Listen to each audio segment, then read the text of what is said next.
Yes, here we are once again, yet again. And of course, means if you're watching this live, it's Wednesday at noon Eastern time, which is always, forever and always, time for the High Noon Hemp Show.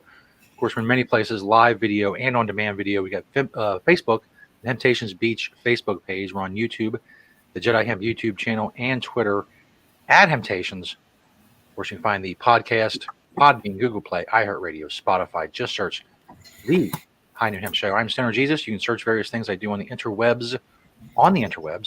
Of course, he is Beach, high above the Sharonville location, Sharonville, Ohio, at the Hemp Quarters. Beach, how are things this week in the world of temptations?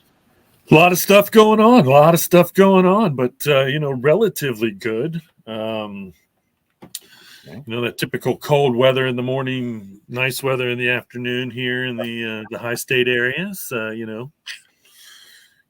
As it usually is this time of year. So, but I do want to remind everybody, as I do sit high above the Sharonville location at what I call Planet Everywhere Studios, that the FDA has not evaluated this show for safety or efficacy.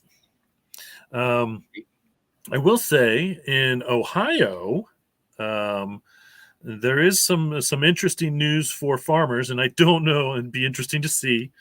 I don't know if hemp farmers will qualify, but apparently there is quite a bit of funding out there for farmers who want to use or are using sustainable goods, money to help remove the use of pesticides and herbicides, I believe, in crops. And, this is open to all farmers in Ohio, as far as I know. Whether there's money available for hemp farmers, I don't know. But if you're growing organically or in some sustainable manner, or you feel like some of this money may benefit your hemp farming business in Ohio, get a hold of the Ohio Department of Agriculture and find out what forms you got to fill out. I do it today, tomorrow, because I just found out about this. But I feel like the deadline is Friday. So if you know any hemp farmers in Ohio out there, get on the horn with them. Let them know there may be funding, some money out there for them if they're using sustainable or clean goods. And thank you, Ohio Department of Agriculture, for supplying this money. I suppose encouraging. We have a lot of cropland in Ohio. A lot of cropland, and it's flat and all that. But I think part of this is probably because of the plumes of algae and whatnot that we're seeing up in the lake, the big lake up there north of us, that's directly related to agricultural runoff. They know this for a fact. And of course, up in the Toledo area, they've been dealing with water issues forever, and I don't know that they're attributing that directly. I think that's more directly attributed to very old pipes that are going bad, as not as much agricultural runoff. But either way, clean water is a human right. Okay, clean soil is a human right. We should demand these things. And I'm glad to see that instead of some silly program that pays farmers to not grow their crops, subsidies, it's the dumbest thing ever. At least there's tax money going, to farmers to grow in sustainable and clean ways. Because if we don't move in that direction, and again, this is, as I say, about 30 years since the corporate takeover of farming in the 80s. And again, this is no different than having to clean up after the Industrial Revolution that happened 150 years ago. And that's why the planet is so dirty.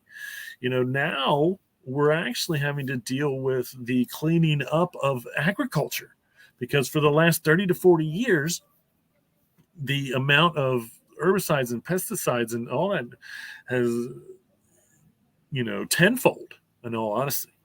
And so, uh, you know, and hemp helps with all that. So get that money in Ohio if you're a farmer. One other sad note, more on just general cannabis news. Raphael McCallum passed away at 92. He is known to be the lead researcher in isolating, or he was the first to isolate THC Delta 9. And so this is a pioneer in cannabis research, and what a great life. Lived to be 92. I cannot imagine how much scientific, medical benefits he's provided the world, or tried to provide the world. The amount of education that we have come across this plant because of him is insane. So sorry to hear about his passing. All right, let's get right on to the product spotlight. 4 from my store and 4 from my store. I say that and I don't mean to say it. 4 from the store. I mean, they are technically my stores. It sounds awful pompous of me. 4 from the stores, 1 from my doors. Oh, shoot. This one I'm really excited about. Here we have it, finally hitting the shelves. This is our own Delta 9 THC gummies. And so, I've been talking about it. It's true. Delta 9 is legal when extracted from industrial hemp. As long as you have that 0.3% or less in the flower, you still get it. And then all you have to do is isolate it and put it in a gummy. 100% federally legal, 100% state legal, 100% legal. So we're excited. We've been carrying Delta 9 gummies for 6 months, a year, but probably at least 6 months we've been carrying it in another brand, and we're finally releasing our end to go along with our CBD and Delta 8 gummies that we provide under the Hemptations brand, all grown, processed, manufactured, and jarred, bottled, and all that over in the great state of Kentucky, right across the river from us here. So we like to say it's pretty local, semi-close, or semi-local, kind of close. How about a Hemptations hat? Of course, this is it's a little decent selection of hats in the Sharonville location that have Hemptations on them. And so if you would like to support Hemptations on your head, we sure do appreciate it. We can't argue with you. How about the hoodies, man? It's springtime. This is hoodie weather. This is the selection of hoodies once again in the Sharonville location. You probably got a mixture of some Satori hoodies, maybe some hemp hood lambs for sure. Maybe some old school. But if you're looking for a hoodie for the old campfires and the whatnots in the spring and all that, get into the Sharonville location. And if you're you like to shop at another location and we don't see something there at that location that you like, let us know what your size is. Let the employee know what your size is. And maybe we'll try to get a couple of that size shipped up to that location or down to that location, depending on where that is. And you can get yourself a new hoodie. It's that time of year. As always, everyone can always reuse a reusable grocery bag.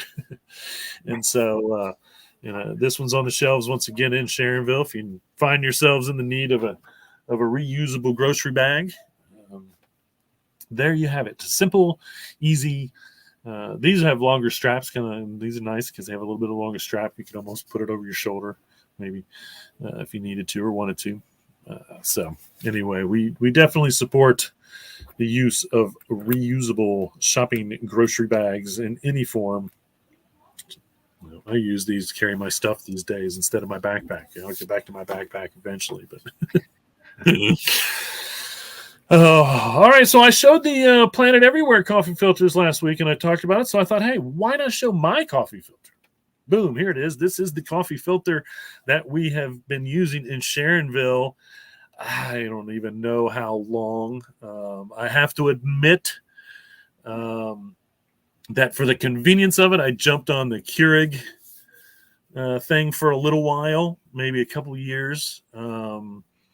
And then really after evaluation and the longer that I used them, I realized how much waste there was involved and how much process I had to go through to make sure there wasn't as much waste, because I used to cut the lids off, recycle the containers, and compost basically the contents and what that. But, and then we actually got to using our own Keurig things. It was like a refillable Keurig thing, and now we're just back to old school. And so, but I've been using this coffee filter, I would almost guarantee, for at least 5 years. At least 5 years. And the coffee filter itself is probably 10 years old. And so, again, there may have been, I probably started using it years ago. And then, like I said, we kind of flipped. We went into the Keurig thing, and then I kind of go away. But, we haven't been doing that for a long time. So, and all you got to do, dump it out. I rinse it out, throw in some new coffee, bim, bam, boom. And it shows zero sign of wear. There's no, it's not thinned out in any way. The only thing it is it's coffee stained from all the years of use. And so, we love it. One coffee filter to save the world.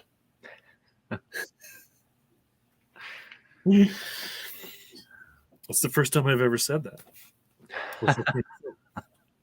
But it sounds good. One coffee filter to save the world. In a world that's going straight to hell, there's one coffee filter that stands up against all the others. That's right. It's a hemp coffee filter. Oh, man, if I did that with a straight face, man, that would sound like really good. That's right. Fun times with hemp, folks. That's why we're here at the High Noon Hemp Show, bringing you the product spotlight every week. 4 from the store, 1 from my door. Spread the words. Tell your friends to join the YouTube Jedi Hemp channel. It's at Having Hemptations on YouTube, I think, is also how that works. I don't even know. But it's the Jedi Hemp channel. And, we're 200 or so episodes at least. And a lot of the commercials that I've been showing we have on our YouTube channel as well. And there's more to come on that in just a little while. Indeed. But Matt, of course, a lot of you are saying, hey, what happened to the beachwear segment? Let's always hear. It never leaves. It is the linchpin, the pillar, if you will. We hang everything else around. Of course, Beach, as you know, has a copious amount of hemp clothing. I don't know if there's a word better than copious. I think copious pretty much sums it up. He has a lot of hemp clothing. We prove that every single week. And that's just once a week. We could do this every single day, 7 days a week, 365 days a year. We could do a beachwear segment, but that's a lot. So we're just going to do it once a week as we have been. That's what makes it so popular. You got to leave people wanting more. You can't give out too much supply to satiate the demand. They want it. They need it. So I ask Beach every single week, what are you wearing, Beach? That's true. I think that soon I will, in fact, try to break the record of a different hemp outfit head to toe every day for as long as I can go with what I have. So that's coming soon. That may be coming soon. There will be a lot of pictures. We'll see. I'm sure I can go a month. That may be after that, because again, socks are short, maybe undies might be a little tough, but I think I can do it. So anyway, but if you're wondering today, what are you wearing, Beach? Now you will know. On top there, I've got the old grassroots Satori hat movement, or Satori movement hat / again, the grassroots and Satori movement collab, so to speak. You've also got the Hemp Company long sleeve button down. A little chilly morning, but it's going to be nice later. Underneath that is a Hemptations leaf Ono, Ono Hemptations leaf tea embroidered right here at Planet Everywhere Manufacturing Company. Hempy's belt holding up those Kentucky Hemp Outfitters jeans. And of course, in the pocket there, you will see my Green Springs Technology pen sticking out. How about some Satori socks on the feet? And then, of course, bringing it all together, getting me where I got to go are my Adidas shell toes. These are probably one of my newest pairs of Adidas shell toes, actually. Super, super pretty new. But I think I also just discovered them in a box that I didn't even know I had. So they might not be as new as I think, but they're new to my feet. And so I think I'll have to count my shoes or count my undies. And I left out my undies. Speaking of that, that's a classic pair of head case boxers up there. I don't know how I just skipped right over those, not thinking about it. And just to see how many days that I could actually do a completely different head to toe hemp outfit. So that would be fun. That I'm gonna put some serious thought to figuring that out somewhat soon. We'll go from there. All right. So if you're wondering, what are you wearing, Beach? Now you know. Here on the High Noon Hemp Show, brought to you every Wednesday at high noon, barring craziness. I think we missed our first episode in quite a while, maybe this year. I don't know if we've been off a Wednesday this year, 2 Wednesdays ago. And I went to emergency protocol last week to keep the show going and broadcast from the homestead. So that's how dedicated I am to this High Noon Hemp Show. And again, as long as we have as much news as we do and all these great things to show you, we're probably going to be around doing this thing. That's right. No doubt about it. What happened to my video? I don't know what's going on. So let's jump right into the news, folks.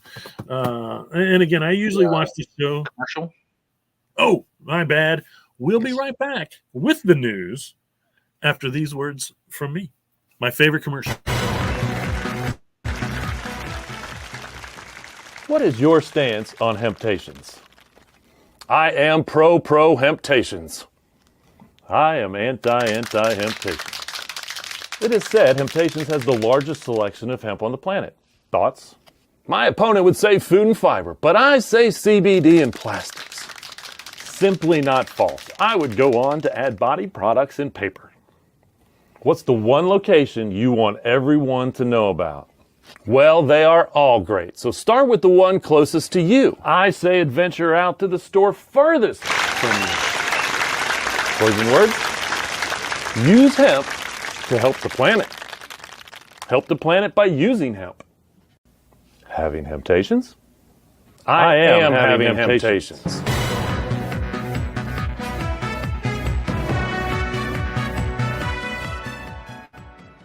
There you go. There you go. By far, yes, one of my favorites. I am. And I also love the line, simply not true. Oh, man.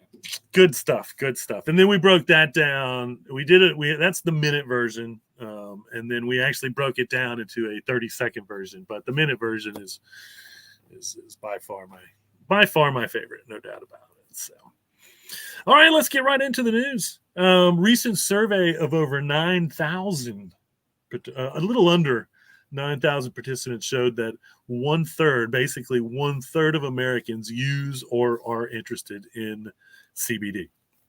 And so, and this was, I believe the survey itself was really about holistic or non-traditional medicines, acupuncture, massage, and some other things I think I saw on the list as well, was what this survey was really about. But, the conclusion is there's a lot of Americans that are looking to CBD to find relief in one way or another. This survey proves that, as we pretty much say every week, because it's true. There is no doubt about it. South Africa, this is kind of interesting. Apparently in South Africa, you can grow industrial hemp, but only indoors. But starting this year, I believe, this growing season, whenever that may or may not be in South Africa, they're going to start opening it up to outdoor growing of hemp. I don't know their rules or regulations. I believe that they may be a higher percentage. They may have been one of the African countries that just recently said okay to a higher percentage of hemp. And then maybe that's why, because they were looking to this outdoor, larger scale growing of industrial hemp for whatever reason. Grain, fiber, CBD, whatever it may be. Excuse me. There is a new bipartisan federal bill. Now, I've talked about two of these last week, and I've been talking about some of these federal bills that are trying to make it to the president's desk to be signed. But now there is a new one, another one, okay, and it's kind of on the same lines as the one, but this basically would remove the federal or the background checks and the sampling and the testing requirements. Now, I think this is in line. I think this is in line with what I've been talking about. The idea of not regulating hemp when it's grown for fiber or grain the same as when grown for CBD. And because this bill specifically says that it is not cannabinoid hemp. So I believe that this bipartisan bill would then, in fact, support the idea that we've been talking about as to making basically non-regulations. You know, they just have to be in compliance with things, which is really just saying, you know, we're growing for fiber or we're growing for grain. I think that's the compliance they will need to be in.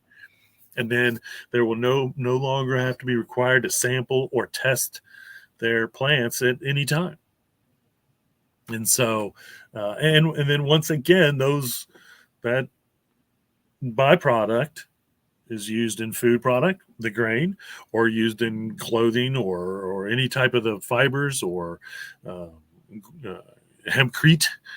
You know, if you're growing for the stalk basically or the fiber, then you've got that bast shiv part that goes into the hempcrete. You know, they're no longer going to have those stipulations. And so again, that would show that the federal government is on board, and then hopefully the states would get on board with that as well. So if I want to grow in Ohio for grain or fiber, I no longer have to spend $1,000 for a licensing fee and then have my plants tested and then blah, blah, blah, blah, blah. All these other regulations that I shouldn't have to go through to grow. You know, I understand somewhat the flower, the cannabinoid hemp industry or hemp farming being a concern for the politicians and the moral agenda, so to speak, of the cannabis plant. But again, none of that should exist if the byproduct is going to be a food product or a grain product or a fiber product or a bast product. Pure and simple. Doesn't matter. Doesn't matter what the THC levels of the plant were to begin with. So that would be very, very, again, this is huge. You know, and once again, Farm Bill's out there. So they could go ahead and put this in the newest Farm Bill if they wanted to take the time to do that. Or they could agree on this, pass this, and the president could sign it in either way. Would open up growing hemp for grain or fiber or the bast, the shiv, less criminal-like seeming behavior, because that's kind of what it is now. So we'll keep an eye on that. That's 3 hemp bills. One's about forcing the FDA to get off their bahookas and do something, or reclassifying whatever CBD. One is in fact about taking out the restrictions for prior drug offenses. If you have or felony offenses, if you are a felon, you cannot grow hemp in the United States under the federal bill. And so, and again, two of these could be addressed in the Farm Bill and taken care of. The FDA one is a little bit more difficult, I think, but I truly believe that this could be easily, what this bill is trying to do could easily be put in the new Farm Bill. And the one about ending, the one about not or having a felony offense is already in the Farm Bill, so why not just take it out? With the Farm Bill that we're trying to sign and will be signed most more than likely by the end of the year. So, and hopefully that's what these bipartisan bills are. They believe they're all bipartisan bills. Hopefully that's what maybe these are even meant to do, is to say, hey, if you're on the Farm Bill committee, this is really a part of what we should be dealing with in the Farm Bill specific to industrial hemp in the United States. And could easily be with one swoop of the pen, one could be taken out. And then the new policy for grain and the exemption of grain and fiber growing from all the other stuff can be put in. And so either way, doesn't matter to me, but I feel like it'd be just easier to do it in the federal bill, in the Farm Bill, as opposed to do it and go through Congress and all that. But logic dictates that hopefully if these actually make it to be voted on, that they would in fact pass and move on to the president's desk quite quickly. But they have to get there. And I understand, I think anybody can drop a bill, but to actually have it heard and then voted on is a whole, I'm just a bill sitting here on Capitol Hill. I just heard an interview with the old Schoolhouse Rock writer. Conjunction Junction is one of the greatest songs ever written. If you don't know, there's a rock version of Conjunction Junction that's one of the greatest songs ever. Neither here nor there. But I'm Just a Bill was another one. If you grew up in my generation of watching cartoons, then we all know about Schoolhouse Rock. And then he was a jazz musician, highly respected jazz musician that wrote and did all the Schoolhouse Rock stuff. So you had that's why most of them were really good, actually, is because you had a musician making them, not just somebody said, hey, we got to do this, blah, blah, blah. But anyway, so keep an eye on those federal bills. See what happens. Check out, this is probably one of the coolest looking houses using hemp that I have seen yet. Okay, this is a specifically energy efficient house built in Belgium, and it is kind of built a little bit into the ground, you can see, but and basically all the inside interior walls were hempcrete. And so, you can see the outside's brick, which I think is kind of interesting that they actually chose brick. But then all interior walls were hempcrete. And so, again, it's just really cool the way the front is layered with the decks and the glass. It's all glass, assuming so it can take in the sun and help warm in the winter with solar heating, so to speak, passive solar heating, we call it.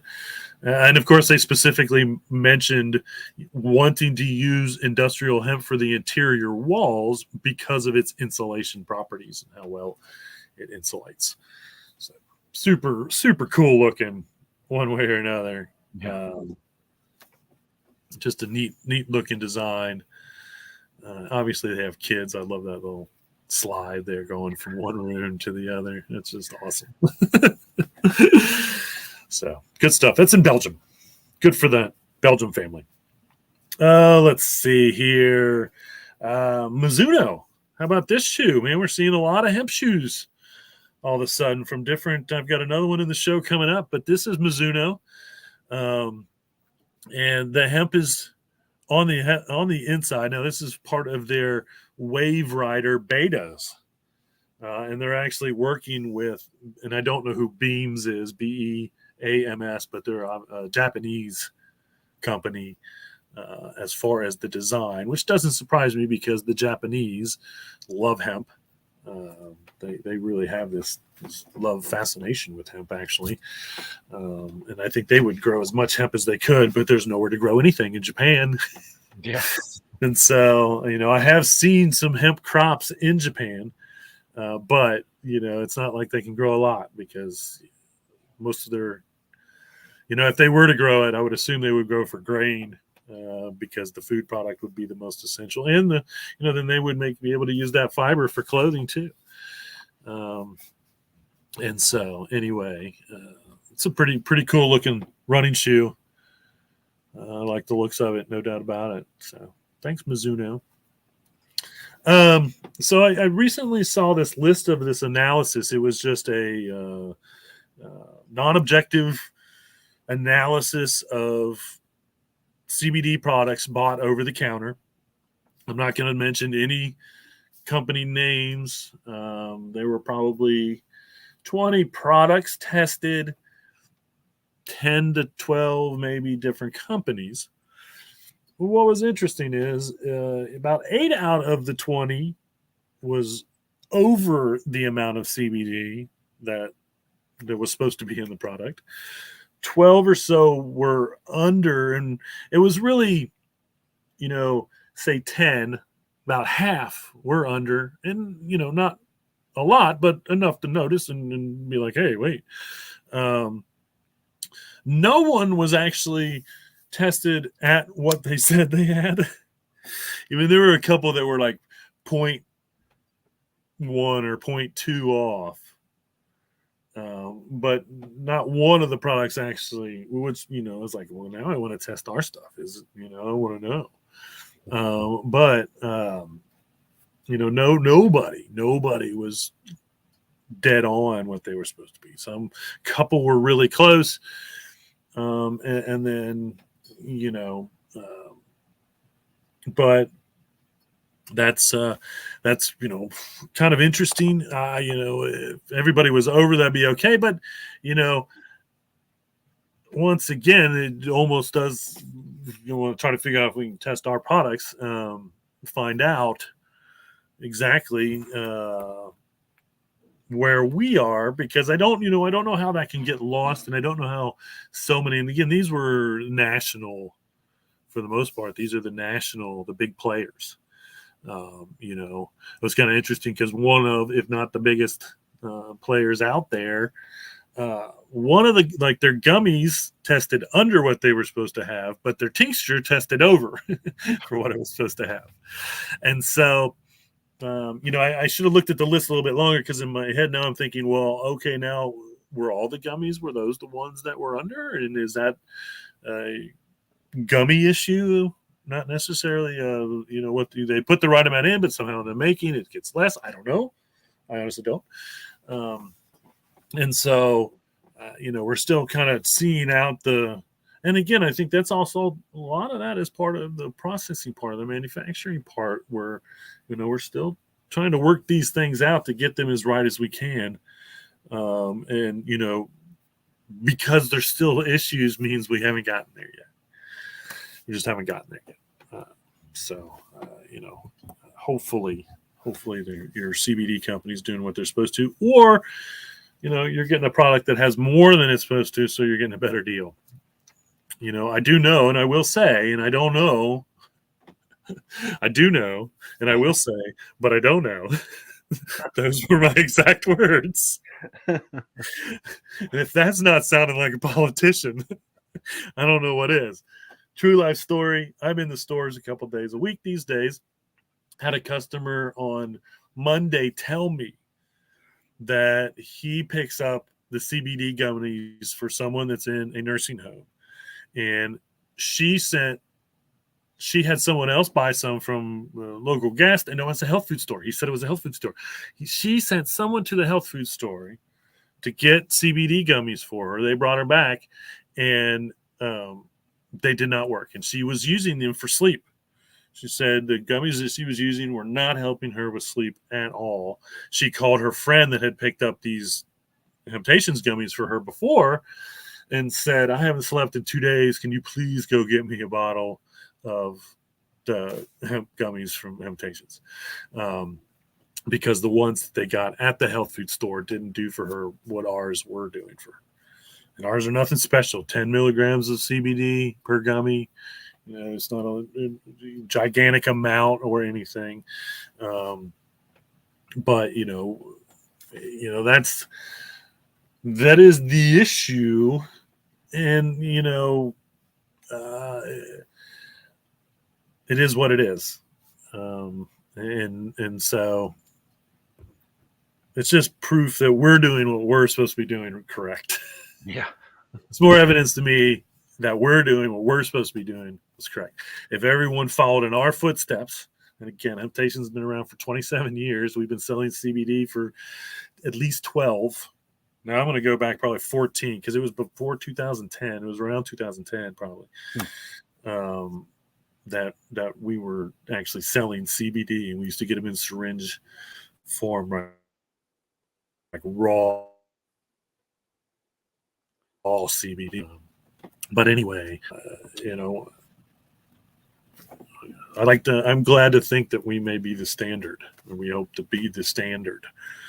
And we have a lot of customers that have pretty much proven that we're at least locally the standard, because they can't get the products that they want anywhere else that we have and we're carrying. So anyway, Governor of South Dakota, who has been zero cannabis friendly since she was elected, apparently there were 5 bills that had to be voted on because she vetoed them. And then they have to go back and vote, and they needed 2/3 of a vote to overturn the governor's veto. Not one of them got overturned. One of them was, in fact, a bill to raise the amount of THC to 1%. Now, I'm not sure if you can do that. As much as I would love to believe that a state could do that to begin with, that's still not the federal law. And so I don't know how that would really work if the state actually passed a law and said industrial hemp can have 1% THC. If that doesn't mean that the DEA, and this is who would have to do it, and they sure as heck they probably would. The minute the DEA finds out that South Dakota or any state says 1%, and then they find out that farmers are growing 0.5%, 0.6%, they could come in under criminal law in the United States. Not under the hemp laws, I believe, but probably under the criminal law. Because, under the hemp laws, if you come up 0.5% at the end of the year, then you're considered what's hot, and they burn the crop, and that's it. You just lose it. It's destroyed, so to speak, which is, again, ridiculously stupid. But it's not a criminal offense.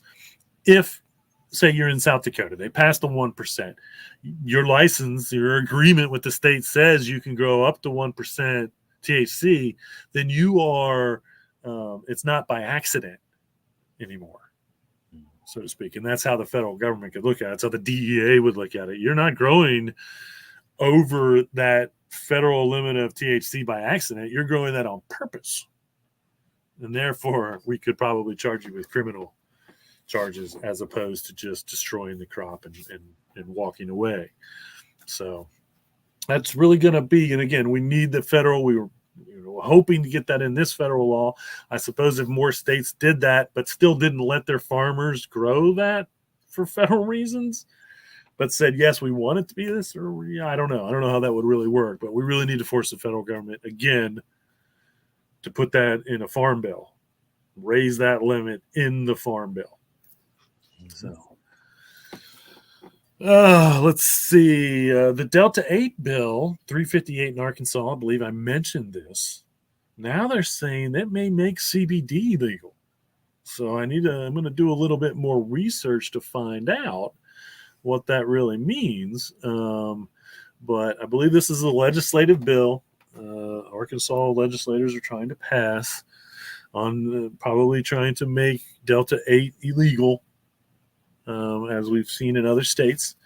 But apparently maybe the wording, because of how it is worded, may in fact make CBD illegal. So it's going to be an interesting setback in Arkansas if that actually happens. It gets signed and goes through.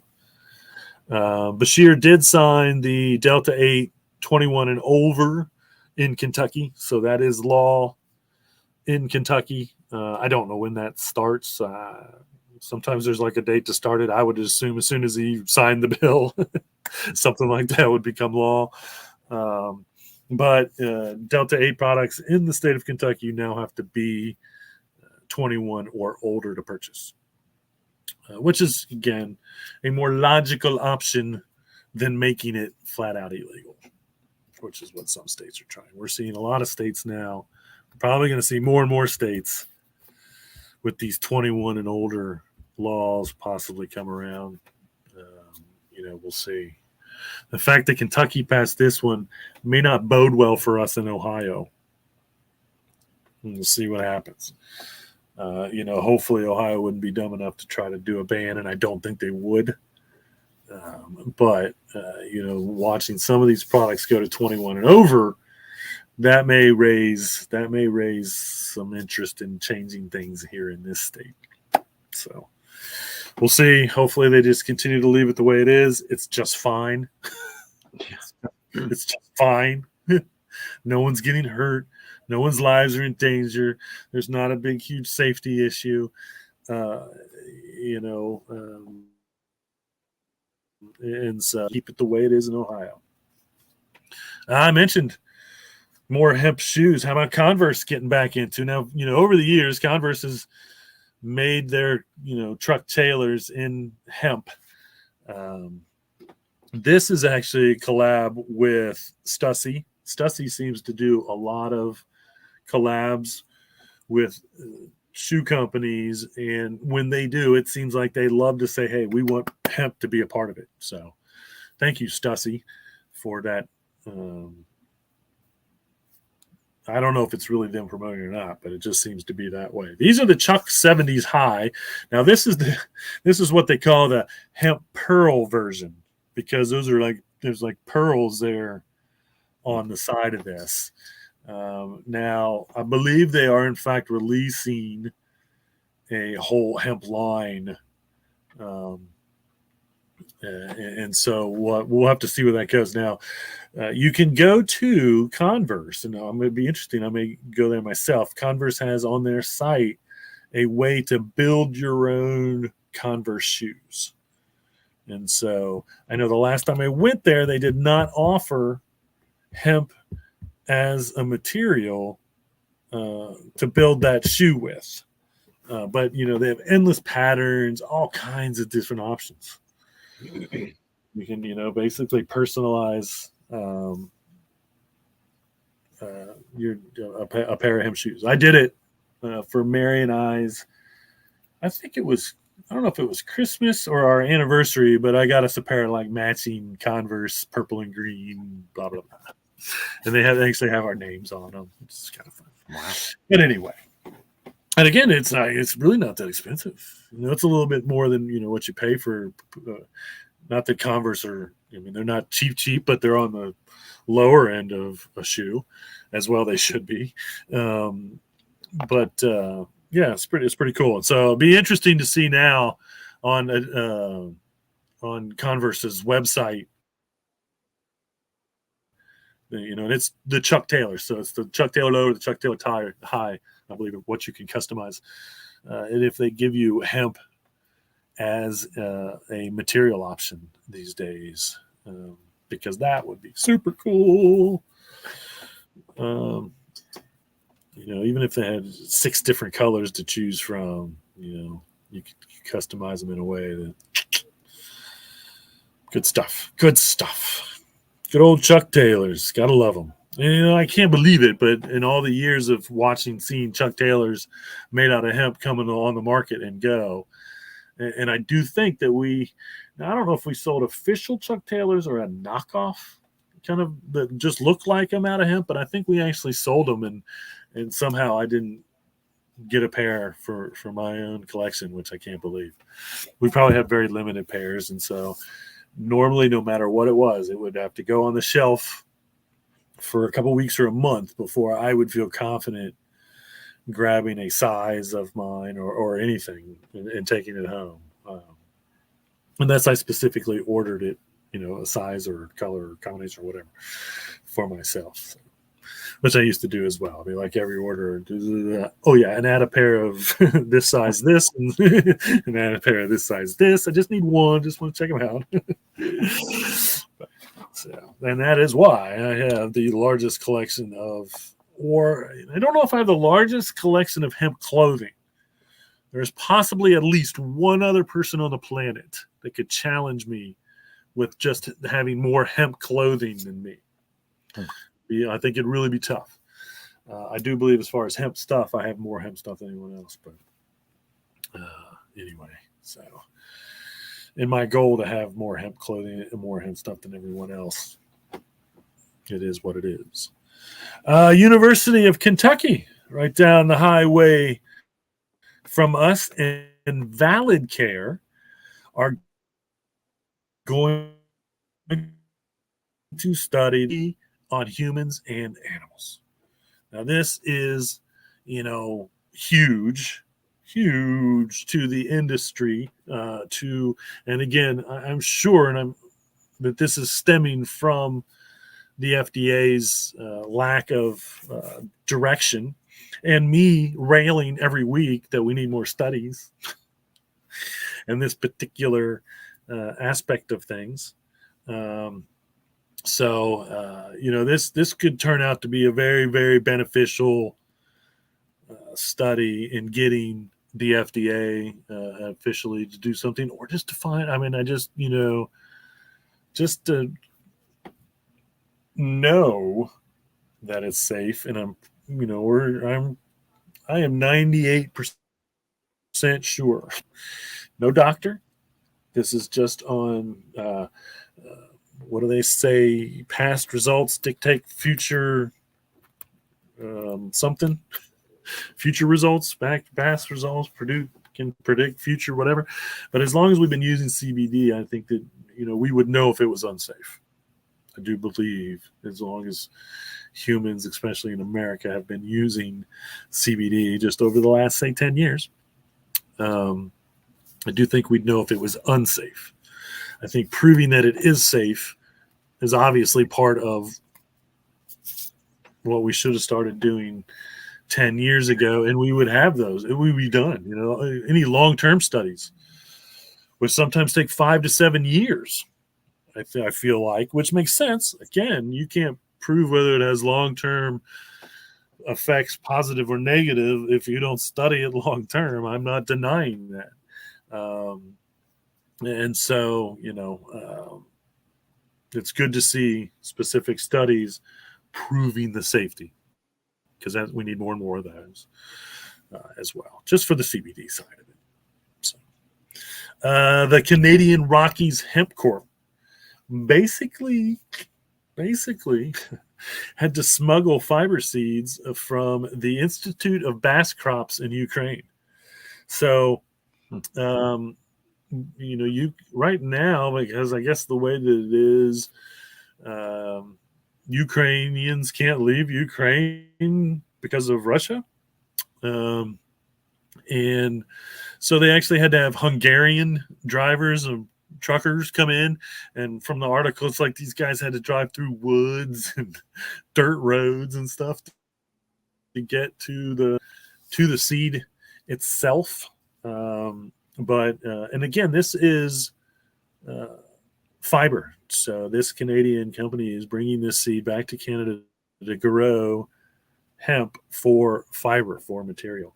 So, that good for them helping Ukraine.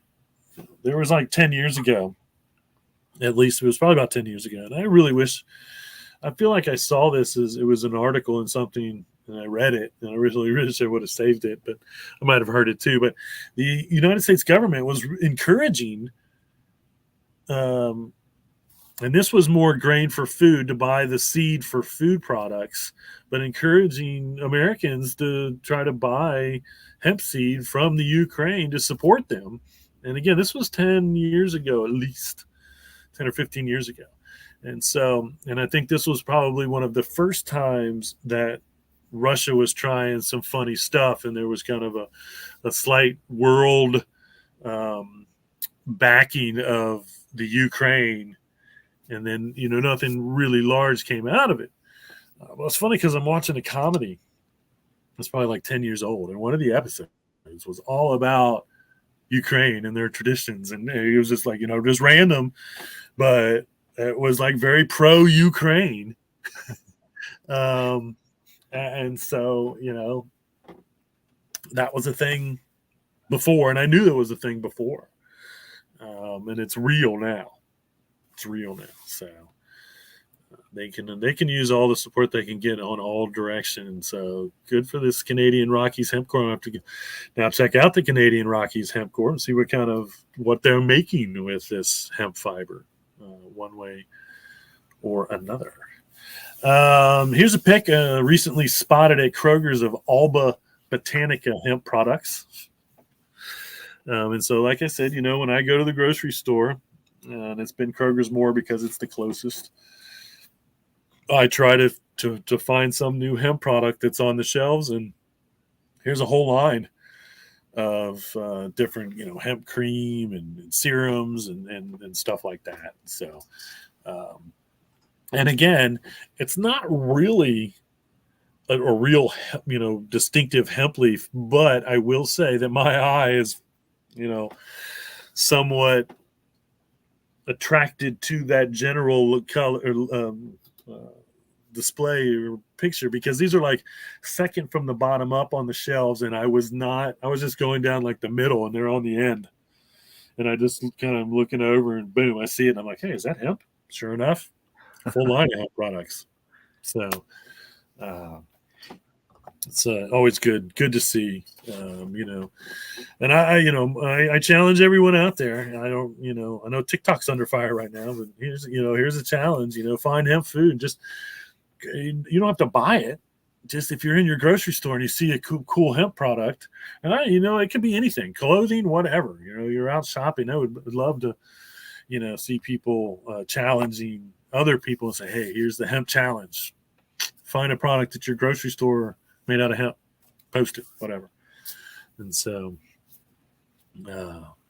it's a challenge. It's becoming easier and easier every day, no doubt about it.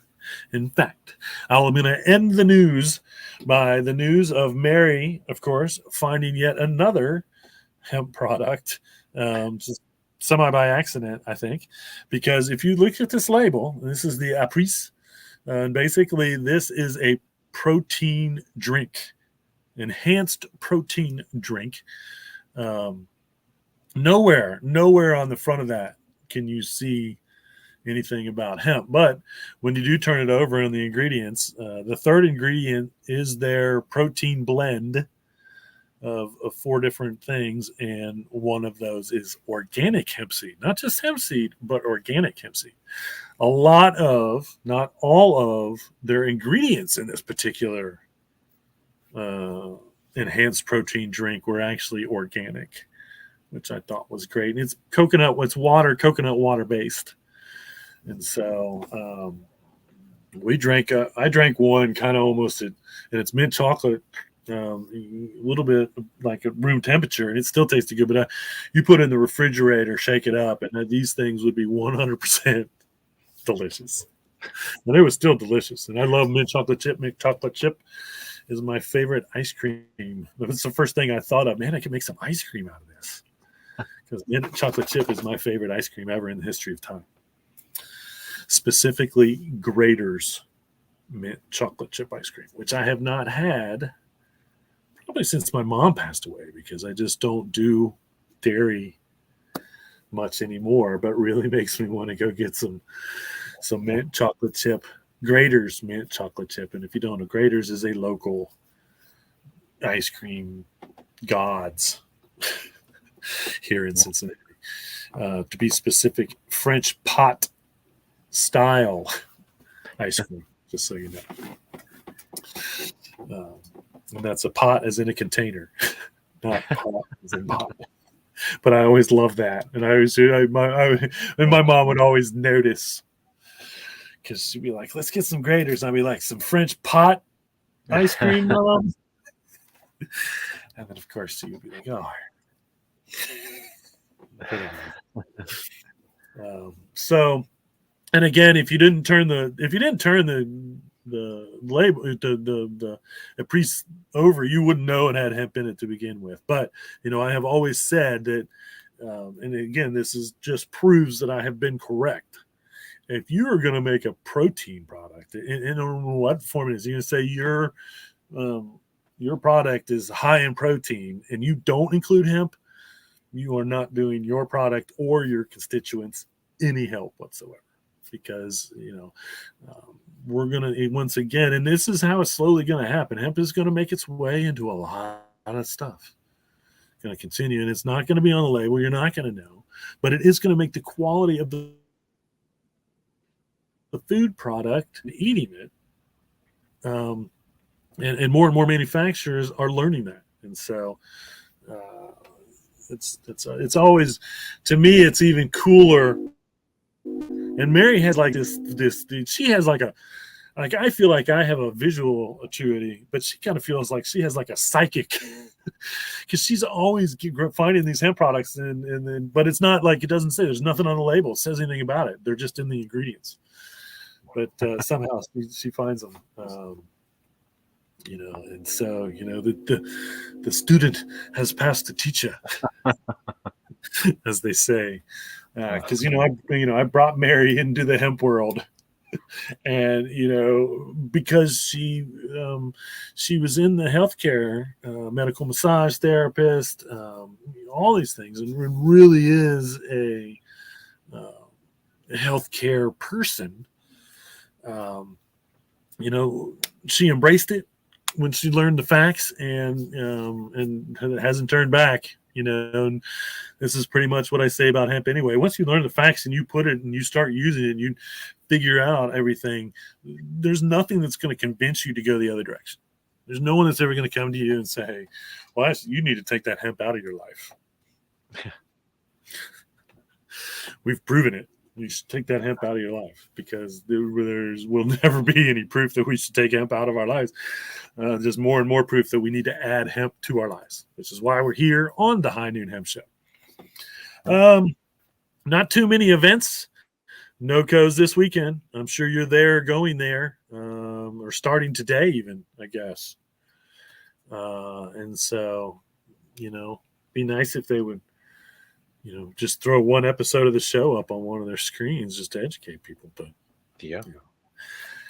I am often, but not, over the last 27 years, never surprised as to why I'm never invited to be a speaker or any of these things. It happens very little. Locally, if something's going on, it happens. When it was big in Ohio, I was invited to go around. But even now, I don't want to say I'm slightly offended, because that would seem pompous, but I do wonder why someone wouldn't want me to educate whoever it is on hemp. Anyway, it's all good. When someone asks, I usually say yes, because I'm happy to do it, because it's easy. And that's why the High Noon Hemp Show is here. Speaking of that, 4/11, the medical marijuana, April 11th here locally in the High State area, medical marijuana meetup at Mad Tree Brewery, 8 p.m. And so If it's a Tuesday, it's always on a Tuesday. And again, the reason that I mention this is because I was invited, and I swear I keep saying this, and I just haven't made it to a meeting. As I was going to the meetings before COVID, I was going to the meetings almost every week, kind of as the hemp guy, the CBD guy, blah, blah, blah. And so, and there's plenty of hemp on in all forms at the medical marijuana meetups here locally in Cincinnati. And so get involved. You can go to meetup.com, I believe it is, or meetup.org. I'm not positive, but it's meetup. You join meetup and then find the medical marijuana meetup, and they will keep you further informed. But yeah, always good stuff on cannabis one way or another at those as well. All right. Well, we didn't have any questions. I've illustrated all my thoughts in the show. So all that's left to say is thank you for watching, whether live or recorded at the Jedi Hemp channel on YouTube. Spread the word on the High Noon Hemp Show. And remember, reduce, reuse, recycle. Make everything else out of hemp. Having Hemptations. See you all next week.